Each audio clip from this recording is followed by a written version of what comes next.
and there's certainly more than one way to get a message across. Our next speaker is Dr. Helen Redmond from Doctors for the Environment.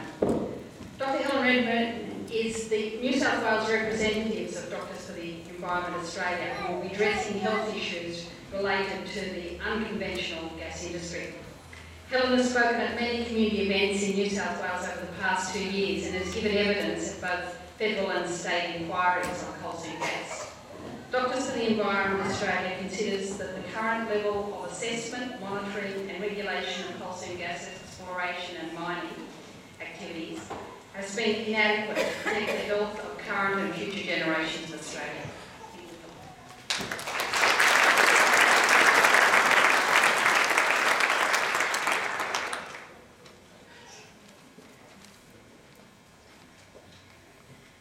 Thank you very much. This is a wonderful event. I'm enjoying it very much, although I'm still sobered by it, as I should be. It's a great opportunity to talk to you, and I think the things that I'm going to say are probably familiar to a lot of you. I think New South Wales has been amazing the way the grassroots campaign has grown and grown. And we got in a little bit earlier than our poor colleagues in Queensland, who have a very full-on industry there to deal with. And we've been successful, you've been successful in getting some increased regulation and some checks and balances in this industry in New South Wales. And that's quite an amazing thing, and something that my colleagues in WA, for example, are quite envious of, so good on you.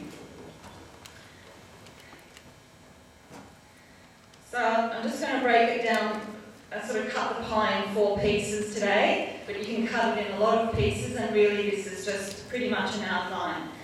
There's lots of information on our website, so if you want to go and have a look at our submissions, check some references, follow some links to the actual scientific studies that we base our information on, then it's DA, I think we've got some technical problems, da.org.au. Okay, so as our previous speaker said, this is all unconventional gas. It's coal seam gas, it's shale gas, and it's also tight sands gas. We have it all over this country, and believe me, there are companies looking to get it out of the ground all over this country. So it's an amazing thing that there's been a lot of excuses and blame laid at other types of unconventional gases door, but in essence, the technique that produces unconventional gas produces the same types of health risks and public health risks. So I'm going to deal with them all together, whilst I acknowledge there are differences, some differences. I'm not going to go over this, that's just a diagram of what happens. It's been fully covered by the film.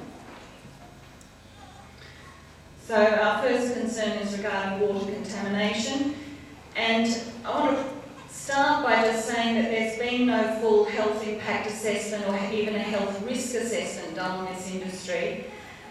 New South Wales Department of Health are undertaking now a health risk assessment at a rather late stage into the Camden gas project, which has of course been going for 10 years. So it's rather belated sort of catch-up stuff, which is what has characterised this industry so far.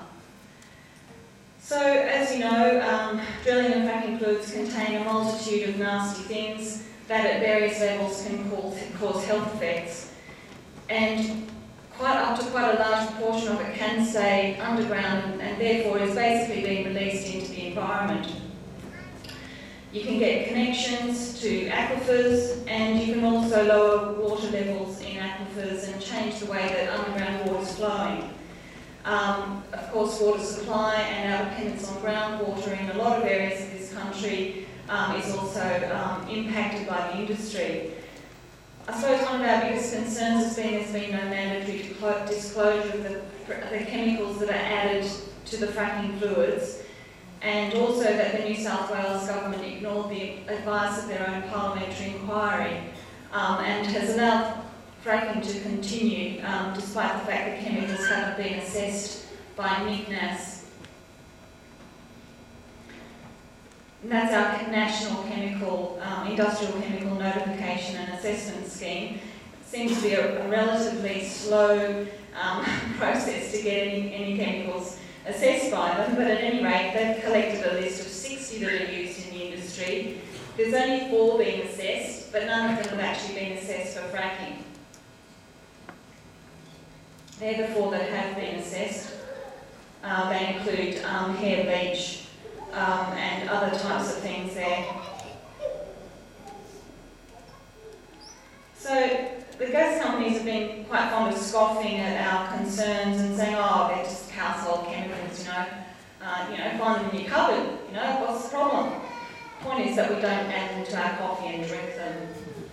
It's a slight point, a subtle point that the gas companies didn't quite get. So, and then there's the stuff that comes up in the produced water. So the coal seams are really wet. You have to remove the water before the gas will start to flow. And a lot of salt comes up with that. And there's going to be a massive amount of salt. There is a massive amount of salt produced by the coal seam gas industry in Queensland, and there's no solution for safe disposal that is yet being put on the table by the companies. There's also heavy metals in the water, as well as volatile organic compounds, including BTEX, radioactive isotopes, and also methane. So you don't really want to do that with it, that's for sure. That is coal seam gas water, I understand. So we have had contamination incidents in this country from BTEX, and we've also had aquifers being proven to be contaminated, and these are just the ones that have actually had documentation, and we just don't know how many more have actually occurred. There's been a wastewater spill in Pilliga State Forest, which has killed quite significant amounts of vegetation, and the vegetation hasn't started growing back yet. So you don't need to read those references at the bottom, but this is really just to say that overseas in these really big, well-developed, unconventional gas fields, there's quite a lot of documented evidence of water contamination, and it's quite a rapidly expanding body of scientific literature. So this is cautionary for us. We really should be looking at this.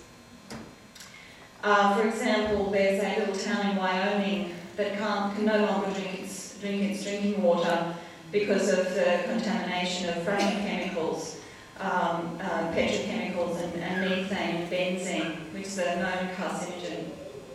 Oh yes, here we go. So I won't dwell on this. This is not added to drilling or fracking fields anymore, but it is in the coal seams, in the coal seam water in various amounts.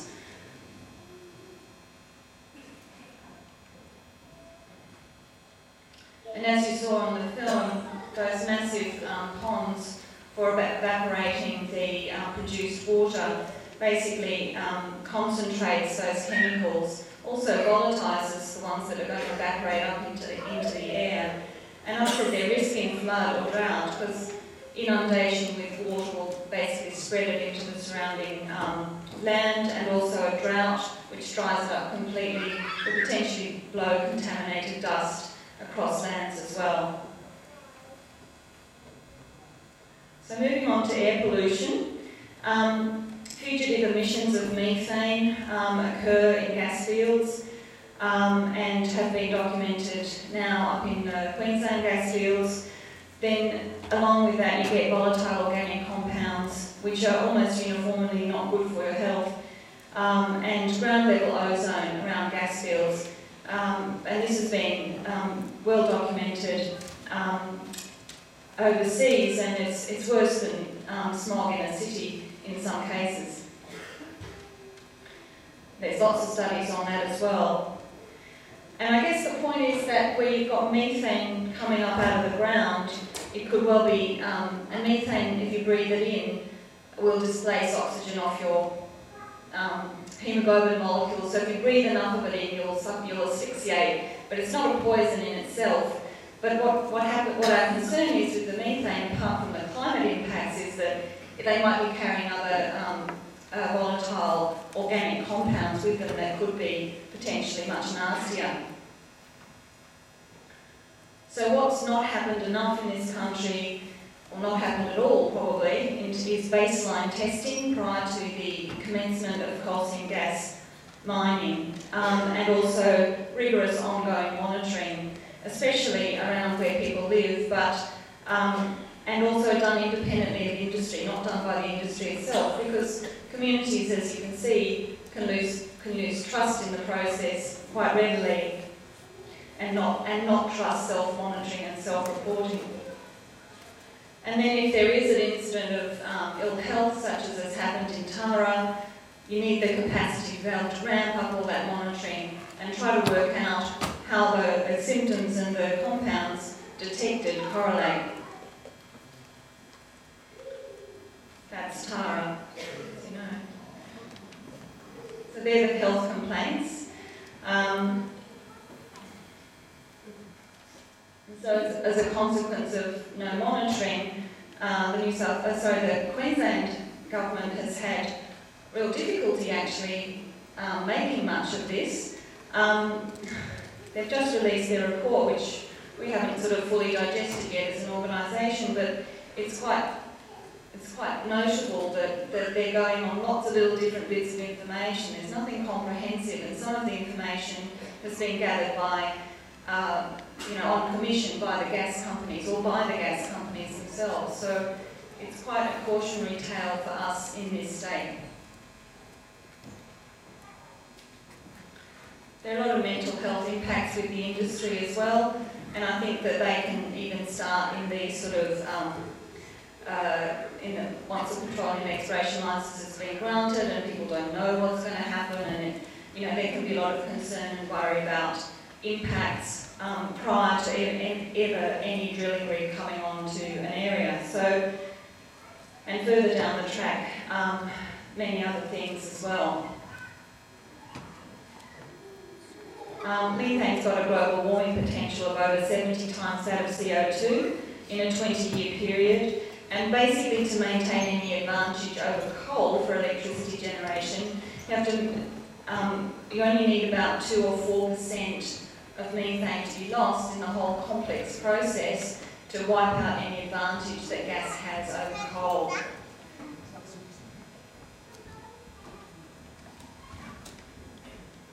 And the footprint of unconventional gas has been looked at now by a couple of different people, and they're coming to the same sorts of conclusions. And gas is really an obstacle to moving to a cleaner energy future.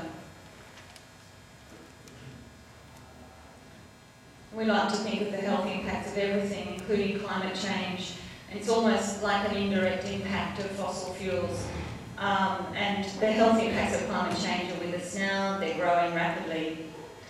Wind and solar, as we've heard, are now cost parity with new coal or gas for electricity generation, and that doesn't even take into account the fact that we don't pay, when we pay for electricity generated by coal, we don't pay for the health impacts that the process of mining and burning coal have in the process. So basically, we've got a burden of illness from coal and coal mining, and probably gas as well, that is not included in the price of the product.